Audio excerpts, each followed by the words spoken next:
प्यारे बच्चों, आप सभी का इस भौतिक विज्ञान की कक्षा में स्वागत है।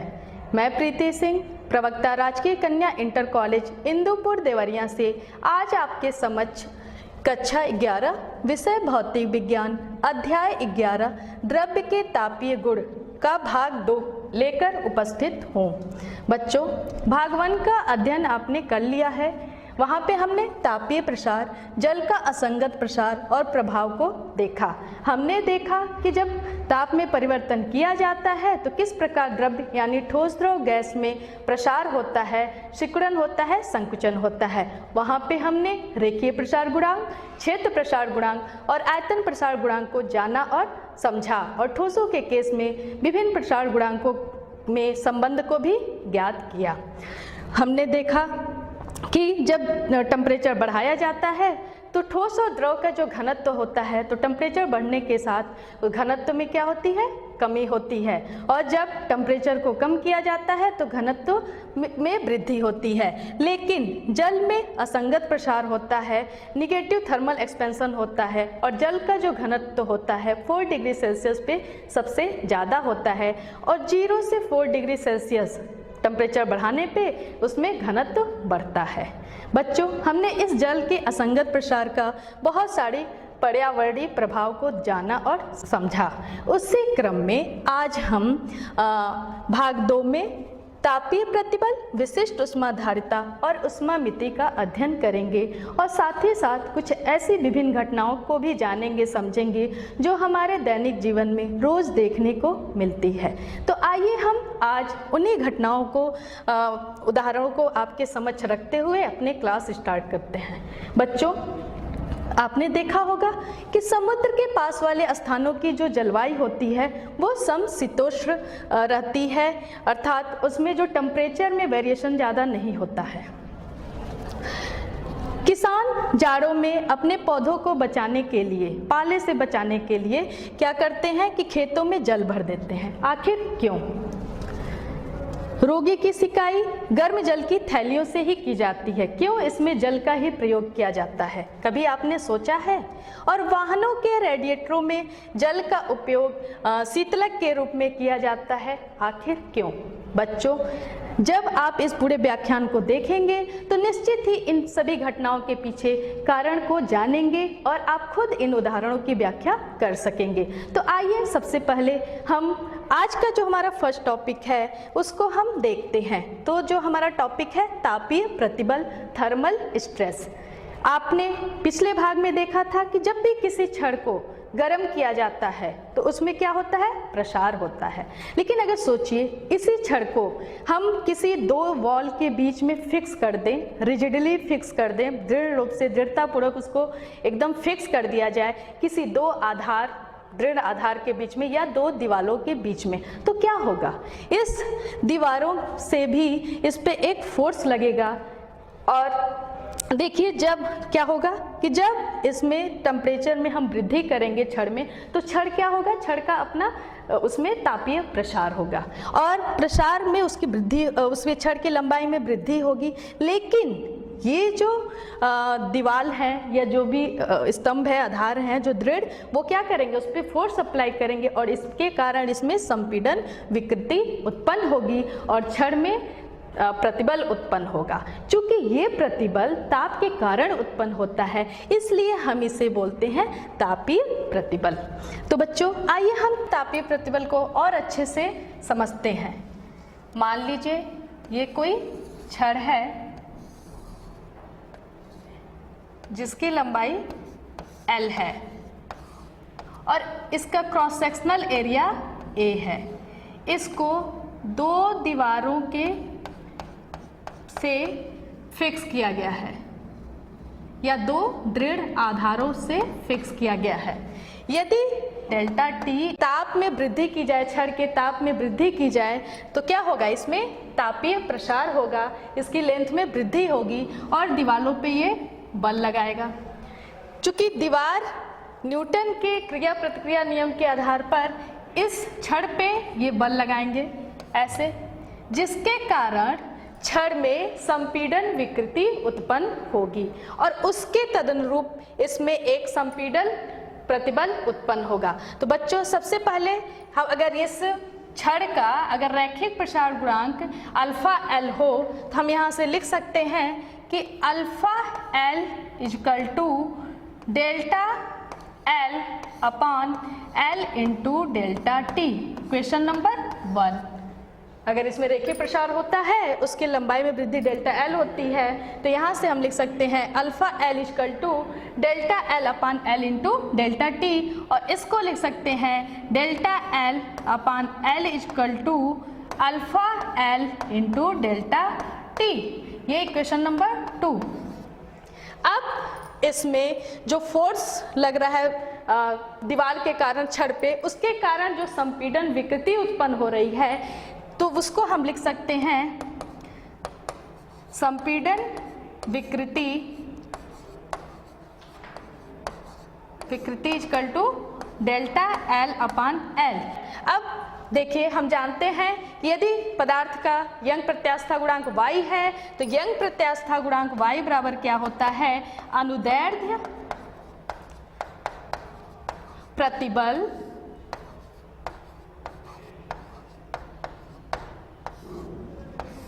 अपान अनुदैर्ध्य विकृति।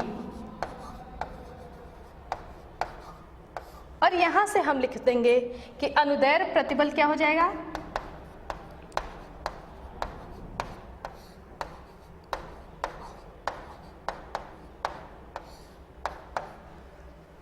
y इंटू अनुदैर्ध्य विकृति। ये जो संपीड़न विकृति है वो लंबाई में ही हो रही है, इसलिए इस यहाँ पे हम अनुदैर्ध्य विकृति को संपीड़न विकृति लिख सकते हैं, और ये हो जाएगा y into delta L upon L. और यहाँ से देखिए यहाँ पे जो विकृति है डेल्टा एल बाई एल, और इक्वेशन नंबर 2 से डेल्टा एल बाई एल की वैल्यू हम रखेंगे तो ये हो जाएगा, यहाँ पे देखिए लिखेंगे समीकरण 2 से, और ये हो जाएगा अनुदैर्ध्य प्रतिबल बराबर y into alpha L into delta T. चूंकि ये प्रतिबल ताप के कारण उत्पन्न हो रहा है, इसलिए हम इसे बोलते हैं तापीय प्रतिबल। तो ये हो जाएगा, क्या हो जाएगा, तापीय प्रतिबल।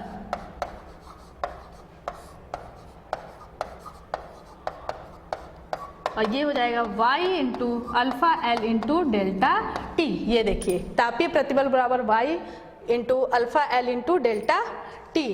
तो बच्चों ये था तापीय प्रतिबल। अब जो इस पे बल लग रहा है हम उसकी वैल्यू कैलकुलेट कर सकते हैं। हमें पता है कि प्रतिबल बराबर क्या होता है, प्रतिबल बराबर होता है बल बटे क्षेत्रफल। प्रतिबल हमको यहाँ से निकला था तापीय प्रतिबल, ये हो जाएगा y into alpha L into delta T, और ये बल F बाई ए। तो यहाँ से ये आ जाएगा F equal to y into alpha L into delta t into a. इसको ऐसे भी लिख सकते हैं F equal to y a alpha L into delta T. ये जो छड़ पे आरोपित बाह्य बल होगा वो होगा। तो बच्चों इस प्रकार यदि छड़ में संकुचन होता है तो किनारों पे, सिरों पे क्या होगा, उसमें तनाव बल उत्पन्न होगा, और उसकी वैल्यू भी होगी F equal to y into a alpha L into delta T. बच्चों आइए देखते हैं ऊष्माधारिता क्या होती है, इसको समझते हैं। मान लीजिए कोई दो आइडेंटिकल कंटेनर A और B है। A में जो हम जल की मात्रा लेते हैं, मान लीजिए वो M1 है, और B में जल की मात्रा M2 है। दोनों को ऐसे बर्नर पे गर्म किया जा रहा है जिससे कि प्रति सेकेंड ऊष्मा की मात्रा इसमें समान मिल रही है A और B में।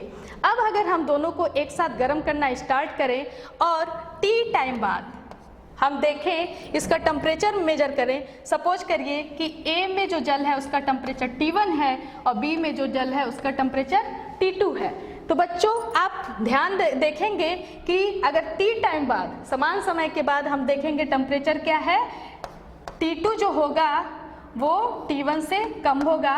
क्यों? क्योंकि यहाँ पे M2 is greater than M1। इस B कंटेनर में जो जल की मात्रा है वो ज़्यादा है।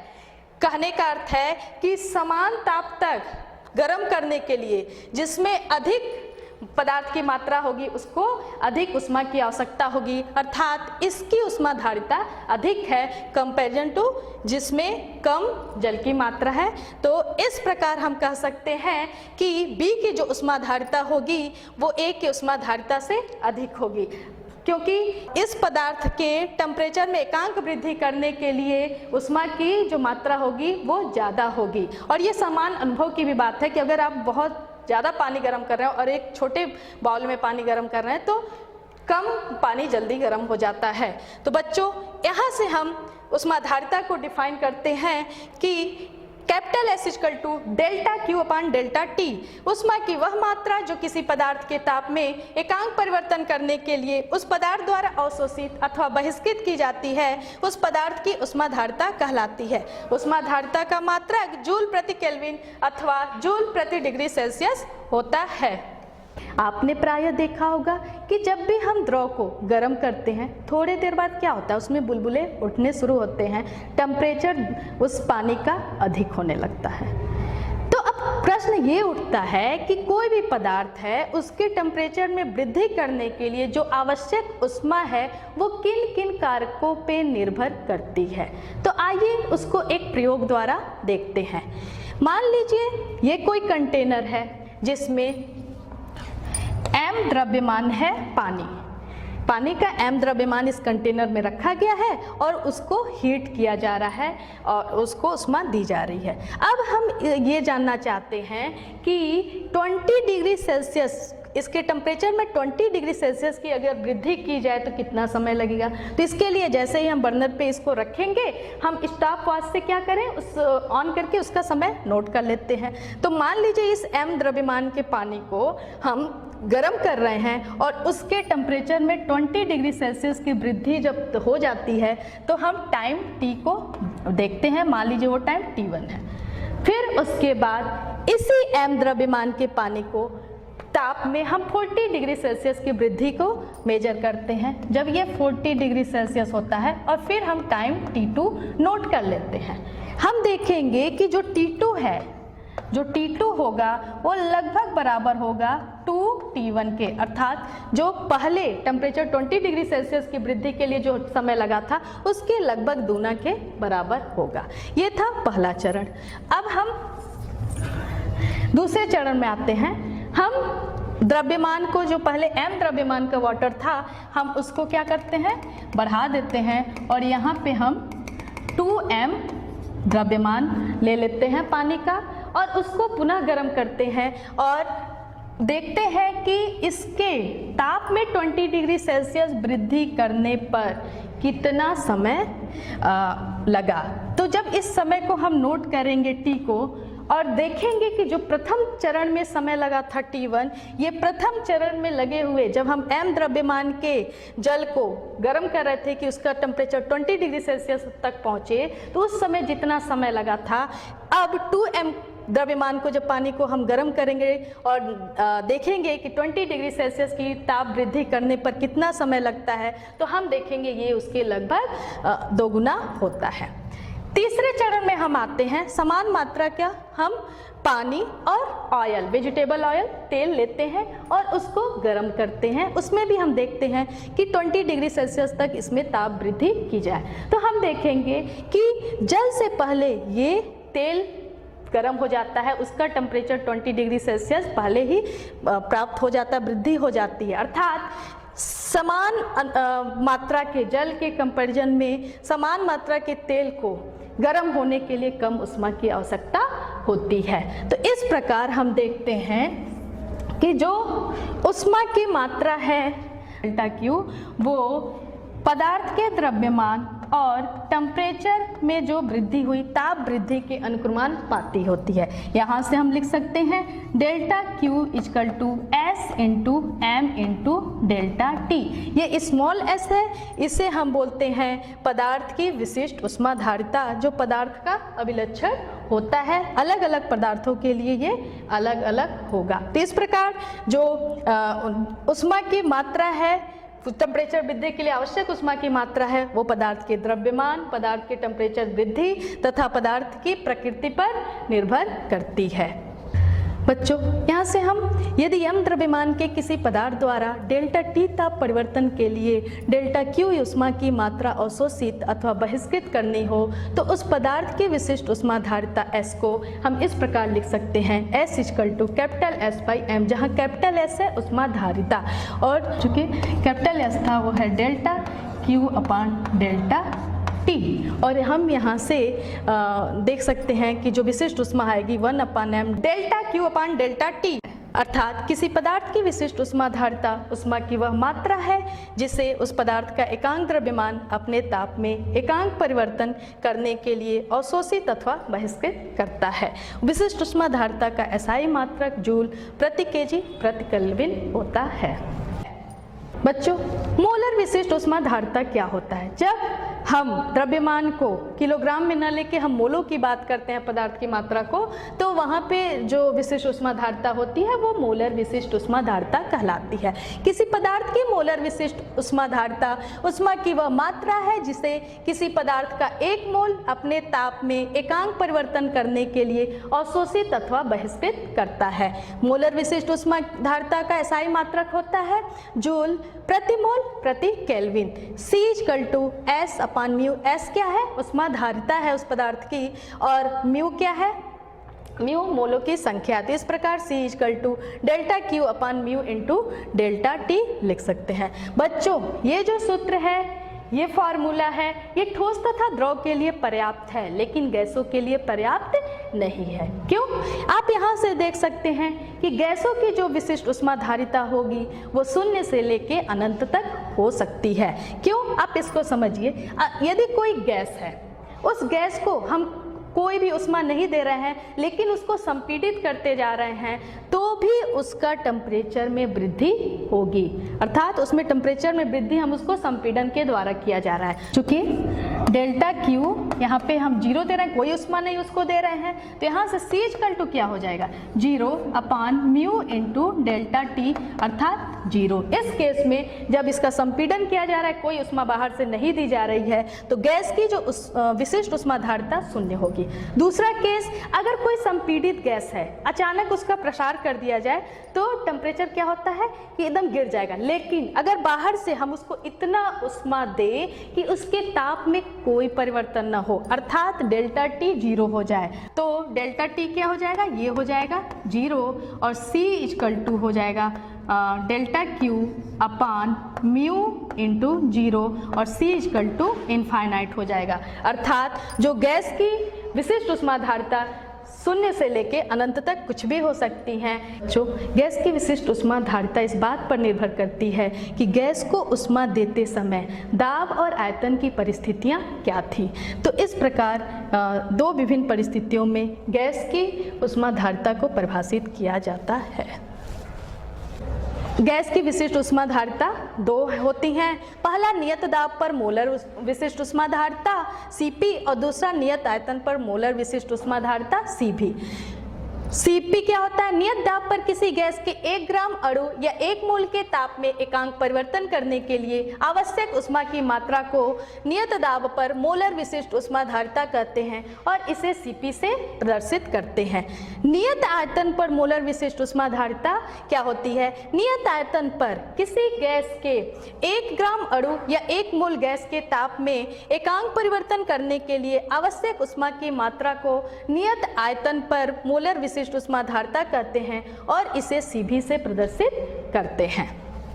बच्चों Cp का जो मान होता है वो Cv से अधिक होता है। आइए इसको समझते हैं। जब हम बात करते हैं कांस्टेंट वॉल्यूम हीटिंग की, अर्थात नियत आयतन पे ऊष्मा जब किसी गैस को मिल रहा होता है, चूंकि आयतन में कोई परिवर्तन नहीं हो रहा है, तो जो भी ऊष्मा है वो इस गैस के ताप वृद्धि के लिए ही प्रयुक्त होगी। अगर हम बात उस विशिष्ट ऊष्माधारता की करते हैं तो इसके 1 मोल में 1 डिग्री सेल्सियस ताप इसमें वृद्धि करने के लिए ऊष्मा जो भी दी जाएगी वो उसके टेम्परेचर में 1 डिग्री सेल्सियस का ही वृद्धि करेगी, क्योंकि इसमें कोई भी अन्य कार्य नहीं किया जा रहा है, आयतन नियत है।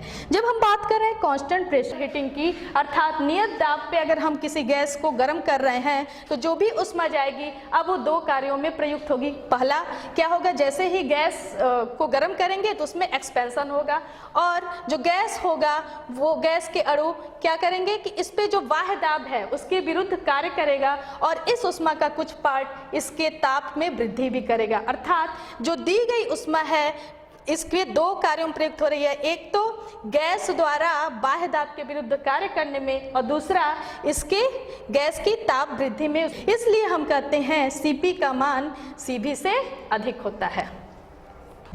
बच्चों ये देखिए कुछ गैसों की मोलर विशिष्ट ऊष्माधारताएं दी गई हैं, जैसे हीलियम है, इसका 20.8 जूल प्रति मोल प्रति केल्विन Cp की वैल्यू होती है, मतलब कांस्टेंट प्रेशर पे जो विशिष्ट ऊष्माधारता है, और Cv की वैल्यू 12.5 जूल प्रति मोल प्रति केल्विन है। इसी प्रकार ऑक्सीजन की 29.4 जूल प्रति मोल प्रति केल्विन है Cp की वैल्यू, और Cv की वैल्यू 21.1। इसी प्रकार यह और भी जो हाइड्रोजन है और कार्बन डाइऑक्साइड है उसकी भी Cp और Cv की वैल्यू दी गई है।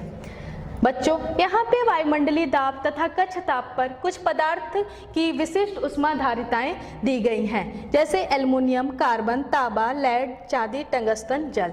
आप देख सकते हैं कि इन सभी पदार्थों में जो भी धातुएं हैं या जो भी पदार्थ है, इसमें जल की जो विशिष्ट ऊष्माधारिता है 4186.0 जूल प्रति केजी प्रति केल्विन, ये जल की जो विशिष्ट ऊष्माधारिता है सबसे अधिक है। बच्चों जल के अधिक विशिष्ट ऊष्माधारिता का दैनिक जीवन में बड़ा ही महत्व है। रोगी की सिकाई गर्म जल की थैलियों से की जाती है। देखिए अगर रोगी की सिकाई गर्म जल से की जा रही है तो 1 ग्राम जल से का ताप जब 1 डिग्री सेल्सियस गिरेगा तो रोगी को 1 कैलोरी ऊष्मा प्राप्त होती है, जो कि अन्य पदार्थों की तुलना में उसको ज़्यादा मिलती है। इसी प्रकार समुद्र के पास वाले स्थानों की जलवायु समशीतोष्ण रहती है। जो समुद्र के जल का जो विशिष्ट ऊष्मा होता है वो बालू, धूल आदि के तुलना में लगभग 5 गुना अधिक होता है। तो समुद्र से दूर जो पृथ्वी के अन्य भाग हैं वो गर्मियों में दोपहर के समय क्या होता है, सूर्य से ऊष्मा लेकर तुरंत ही गर्म हो जाते हैं, जबकि समुद्र का जल इतना जल्दी गर्म नहीं होता, वो धीरे धीरे गर्म होता है। और रात में ये समुद्र से दूर वाले जो समुद्र से दूर जो पृथ्वी के भाग हैं वो विकिरण द्वारा अपनी ऊष्मा उत्सर्जित करके शीघ्र ही उनका ताप गिर जाता है। वहाँ पे टेम्परेचर में दिन और रात में अंतर होता है, जबकि समुद्र के पास वाले स्थानों में रात में भी जब ऊष्मा का उत्सर्जन विकिरण द्वारा करना होता है तो पानी की धीरे धीरे ठंडा होता है, टेम्परेचर बड़े ही धीरे धीरे गिरता है, इतनी जल्दी ठंडा नहीं होता। इसलिए समुद्र के पास वाले स्थानों की जलवायु समशीतोष्ण बनी रहती है। किसान जाड़ों में अपने पौधों को पाले से बचाने के लिए खेत में जल भर देते हैं। क्या होता है कि जब जाड़े का मौसम होता है और आसमान बिल्कुल साफ रहता है तो कभी ये होता है कि जो टेम्परेचर होता है कभी हिमांक से भी कम पे आ जाता है, और उस समय जो पौधों की नसों में जो जल होता है वो जम जाता है, और इस प्रकार क्या होता है कि वो नसें फट जाती हैं। पौधों के आसपास जो जलवाष्प होते हैं वो बर्फ के रूप में उस पर जम जाते हैं, जिसे कि पाला कहते हैं। और जब किसान खेतों में पानी डालता है तो चूंकि पानी की विशिष्ट ऊष्मा अधिक होती है, इसलिए क्या होता है कि ऊष्मा जब टेम्परेचर गिरता है तब भी क्या होता है कि वातावरण तो बहुत ठंडा हो जाता है, लेकिन पानी अभी उतना जल्दी ठंडा नहीं होता है। वो अपनी कुछ ऊष्मा पौधों को देता है और कुछ उसके सराउंडिंग जो भाग होते हैं अर्थात उसके आसपास के वातावरण को देता है, जिससे कि पौधे और उसके आसपास के वातावरण का टेम्परेचर इतना जल्दी नहीं गिर पाता कि वहाँ बर्फ जमे, इसलिए किसान जाड़ों में अपने पौधों को पाले से बचाने के लिए खेत में जल भर देते हैं। और वाहनों के रेडिएटरों में जल का उपयोग शीतलक के रूप में किया जाता है। ये भी जल की अधिक विशिष्ट ऊष्माधारिता का ही उपयोग है, ऊष्माधारिता ही इसके पीछे कारण है। बच्चों, आइए हम ऊष्मामिति का सिद्धांत के बारे में जानते हैं। ऊष्मामिति मतलब ऊष्मा का मापन। तो ऊष्मामिति का सिद्धांत क्या होता है? जब दो भिन्न भिन्न तापों वाली वस्तुओं को संपर्क में रखा जाता है तो ऊष्मा उच्च ताप वाली वस्तु से निम्न ताप वाली वस्तु में जाने लगती है जब तक कि दोनों वस्तुओं के ताप समान नहीं हो जाते। यदि इस क्रिया में बाहर से ऊष्मा का आदान प्रदान ना हो तो एक वस्तु द्वारा दी गई ऊष्मा दूसरे वस्तु के द्वारा ली गई ऊष्मा के बराबर होती है। तो दी गई ऊष्मा बराबर ली गई ऊष्मा। ऊष्मामिति का सिद्धांत आइए हम देखते हैं। मान लीजिए कोई वस्तु A है जिसका द्रव्यमान m1 है और विशिष्ट ऊष्माधारिता उसकी S1 है और इसका टेम्परेचर T1 है। दूसरी कोई वस्तु B है जिसका द्रव्यमान m2 है और विशिष्ट ऊष्माधारिता S2 है और इसका टेम्परेचर T2 है। अगर T1 T2 से बड़ा है और हम इसको दोनों वस्तुओं को संपर्क में रखते हैं और संपर्क में रखने पे मान लीजिए इसका टेम्परेचर T हो जाता है, तो क्या होगा? जो गर्म वस्तु थी A से ऊष्मा B में जाएगी और कब तक जाएगी? जब तक टेम्परेचर T न हो जाए। तो A द्वारा दी गई ऊष्मा क्या हो जाएगी? वस्तु A द्वारा दी गई ऊष्मा, और ये क्या हो जाएगा? ये हो जाएगा Q1 इक्वल टू हो जाएगा डेल्टा Q1 लिख दे M1 S1 डेल्टा T, और ये हो जाएगा M1 S1 और T1 माइनस T। इसी प्रकार वस्तु B द्वारा ली गई ऊष्मा, और ये हो जाएगा, मान लीजिए ये डेल्टा Q2 है और ये हो जाएगा M2 S2 और ये हो जाएगा T माइनस T2। चूँकि ऊष्मामिति के सिद्धांत के अनुसार ये वस्तु A द्वारा दी गई ऊष्मा वस्तु B द्वारा ली गई ऊष्मा के बराबर होगी, इसलिए जो हमें प्राप्त होता है ये हो जाएगा डेल्टा Q1 बराबर डेल्टा Q2, और ये हमें प्राप्त होगा M1 S1 T1 minus T equal to M2 S2 T minus T2। कब? जब ऊष्मा केवल एक वस्तु से दूसरे वस्तु में जा रही है, उसका क्षय सराउंडिंग में नहीं हो रहा है। बच्चों, इस ऊष्मामिति के सिद्धांत का प्रयोग करके ही ऊष्मा मापन की एक युक्ति है जिसे हम ऊष्मामापी कहते हैं। यह धातु के एक बर्तन तथा उसी पदार्थ जैसे तांबा अथवा एल्युमिनियम का विडोलक से मिलकर बना होता है और इस बर्तन को एक लकड़ी के आवरण के भीतर जिसमें ऊष्मारोधी पदार्थ होता है जैसे कांच, तंतु, ये सब भरा होता है, रखा जाता है। क्यों ऊष्मारोधी पदार्थ रखा जाता है? ताकि जो ऊष्मा न तो बाहर से अंदर जा सके और न ही अंदर से बाहर जा सके। बच्चों, इसको फिर एक ढक्कन होती है जिसमें दो छिद्र होते हैं, एक छिद्र से तापमापी इसमें लगा होता है, दूसरे छिद्र से विडोलक होता है जो कि इसमें ऊष्मामापी में होता है। और जिस किसी भी द्रव को उसका ऊष्मा मापते हैं, जब इसमें द्रव को डाला जाता है तो ये ऊष्मामापी उससे कुछ ऊष्मा लेता है और उसके ताप तक आता है। तो इस ऊष्मामापी के द्वारा जो ली गई ऊष्मा है तो ऊष्मामापी का जल तुल्यांक ज्ञात करते हैं। तो ऊष्मामापी का जल तुल्यांक जल के उस द्रव्यमान के बराबर है जिसका ताप 1 डिग्री सेल्सियस बढ़ाने के लिए ऊष्मा की उतनी ही मात्रा की आवश्यकता है जितने की ऊष्मामापी का ताप 1 डिग्री सेल्सियस बढ़ाने के लिए आवश्यक है। मान लीजिए कि ऊष्मामापी का द्रव्यमान जो है विडोलक सहित वो है M और उसके पदार्थ की विशिष्ट ऊष्माधारिता है S कैलोरी प्रति ग्राम डिग्री सेल्सियस। तब ऊष्मामापी का ताप 1 डिग्री सेल्सियस बढ़ाने के लिए आवश्यक जो ऊष्मा होगी वो हो जाएगी M into S into 1 equal to, मान लीजिए जल का जो द्रव्यमान है MW और जल की विशिष्ट ऊष्माधारिता होगी वो होगी 1 कैलोरी प्रति ग्राम प्रति डिग्री सेल्सियस, तो यहाँ पे हम 1 मल्टीप्लाई करेंगे और इसका भी टेम्परेचर 1 के बराबर करेंगे। तो ये हो जाएगा MS इक्वल टू MW। ऊष्मामापी का जल तुल्यांक जो होता है जल के द्रव्यमान के बराबर होता है, जिसका ताप 1 डिग्री सेल्सियस बढ़ाने के लिए उतना ही ऊष्मा की आवश्यकता होती है जितना कि ऊष्मामापी का ताप 1 डिग्री सेल्सियस बढ़ाने के लिए, इसलिए हम MW को क्या लिख देंगे, W। तो ये हो जाएगा MS इक्वल टू W, अर्थात जो ये जल तुल्यांक W किसके बराबर हो जाएगा, M और S के गुणनफल के बराबर, जहाँ M है ऊष्मामापी का द्रव्यमान विडोलक सहित और S ऊष्मामापी की विशिष्ट ऊष्मा धारिता है। आशा करते हैं कि आज का व्याख्यान आपको समझ में आया होगा। ऊष्मामापी क्या है ये आप समझ गए होंगे, तापीय प्रतिबल क्या होता है इसको आप जान गए होंगे, और अगर जान गए हैं तो ये होमवर्क नोट कर लीजिए, इसको करिएगा। इससे संबंधित जो भी प्रश्न टेक्स्ट बुक में होंगे उसको भी हल करिएगा। हम इसके नेक्स्ट पार्ट में आपको गुप्त ऊष्मा और अवस्था परिवर्तन के बारे में बताएंगे। धन्यवाद।